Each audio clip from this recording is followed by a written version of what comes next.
Simon that he was in the newspaper.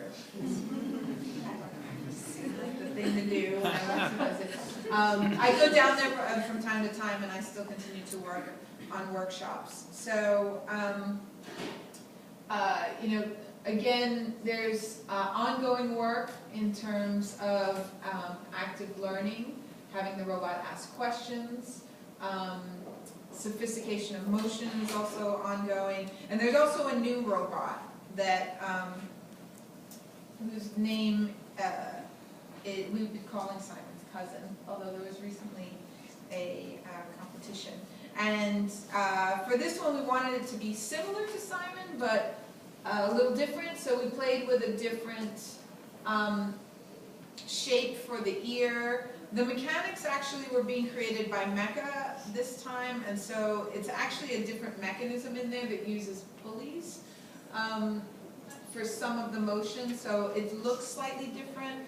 I was very concerned about this lack of eyebrows and mouth, so we had a lot of conversations about that, and so what I did was design in these speaker holes, because what Dr. Tomas had said was that the mouth, she felt, actually wasn't necessary, and they were getting a remarkable amount of expression from just the eyelids, the head, and the ears, and everything else that's going on, that a mouth might even detract, like there might be too much going on. So I said, well, let's strike this balance between it not being a completely blank part of the face, and also not detracting, not adding emotion. And the thing about this Simon's cousin robot is that it is a disembodied torso. It looks like this.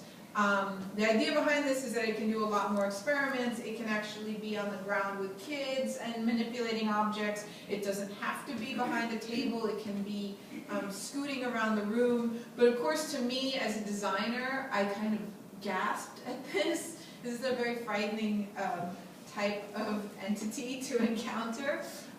So I've been having a lot of conversations with the team, and I've been an active part in thinking about how can we mitigate this, because it still needs to move up and down. So we recently had a workshop where we were playing with some different accordion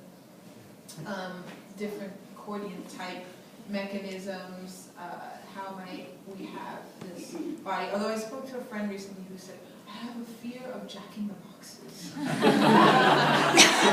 I don't know, like some people are just not going to be able to deal with this robot, I think. But we were pretty excited about some of the telescoping activity around here. And with that, you know, I think that I am going to wrap it up.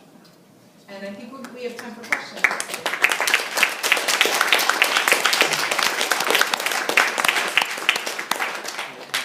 Thank you so much.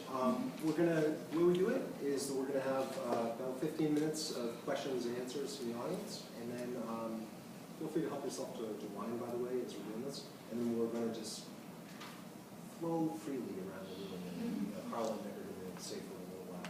So, any questions for either one of them? Go ahead. Question for you, Carla. Yeah. I noticed, you know, in your presentation, sometimes you refer to Simon as a he, sometimes you refer to him as an it. And, you know, when you first started your lecture, you talked a lot about, you know, studying how, and this is something Nick talked about, studying how we interact with the robots. And I was just wondering how your relationship with Simon changed as you worked on it, and kind of what your feelings are emotionally towards robots. Well, I have to say that that first time, you know, I saw it being assembled, and yeah, and sometimes I refer to it as him. And the whole gender thing is another entire question. But I have to say that first time that I saw it going through the sorting routine, and I really got to interact, and I know that all of the students working on it were working a lot on, I mean, they start out with just these virtual animations, which I had also seen, so I knew a lot of the gestures, like I knew this kind of, you know, I knew these things it did with its head and its arms, and And the moment, I said this in my talk, but the moment that I was really interacting with it was one of the most emotional moments I've had with any piece of design. And I lost myself for a moment, you know, and I really felt like, and it was this odd, like, because I had been such a part of its creation, this kind of like, you know, maternal feeling with this like sort of incestuous feel. I felt like, I love this robot. He's flirting with me. You know? Yeah, it was pretty remarkable to me, and it's odd for me because, I mean, to be honest, as a designer, I don't really see this in our future. You know, the New York Times was very tongue-in-cheek, where I have the sous chef on the counter. I don't actually see that vision. I see it much more subtle, where there's, you know, a light in here, or this microscope kind of leans toward me to let me know that it's listening.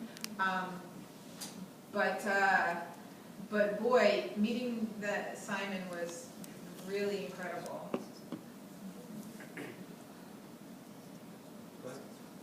Well, this is certainly a question that probably both of you would have things to say about, but Nick, with your musical devices that you're built for yourself and then now translating into a kit, which I think is fantastic.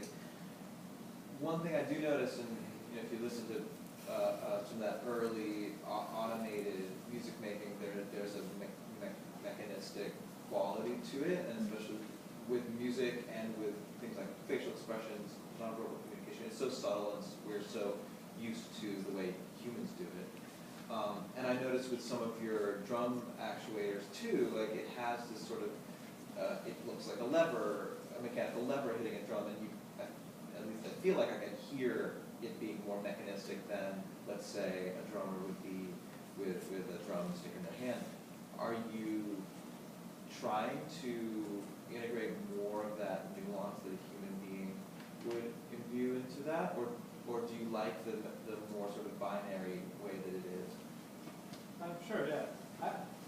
I mean, that is definitely the question that always comes up, is sort of like, are you trying to, you know, replace human players, or is this, is that the goal? And for me, it's definitely not. I mean, for me, as I said, I kind of came to this from already working with music on computers, which, you know, if you're working with a drum machine or you're working with samplers, you already have that sort of very rigid and machine-oriented approach to making music. And to me, it's kind of more interesting as a different expressive tool. So it's not a replacement for a human drummer by any stretch of the imagination, but as somebody who's working with music, or you know, just interested in different sounds, figuring out what you can do with that. And I mean, there is a range of expression that's available. It's not only it hits it this hard or that hard. And there are ways that you could program it if you wanted to have a sense of swing, or to you know, algorithmically mimic the way a human player would. And there are a lot of musical robotics projects that have attempted to do that, sort of like analyze a jazz musician's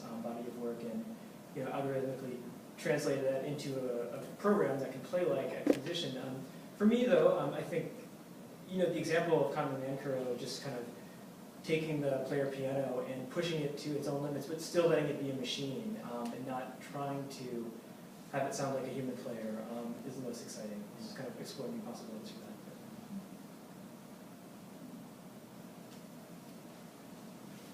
Questions for Carla. How do you think that design does or should impact maybe like an ethical framework on how we treat machines as it becomes smarter?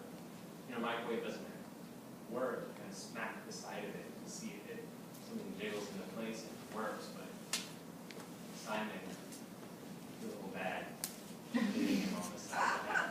Yeah, that's interesting. There's a video of the Pleo robot. There's actually some folks who are doing studies of this, of our emotional response and our sense of empathy. You know, empathy is something that we talk about a lot as designers, more from the sense that we want the object to show that it empathizes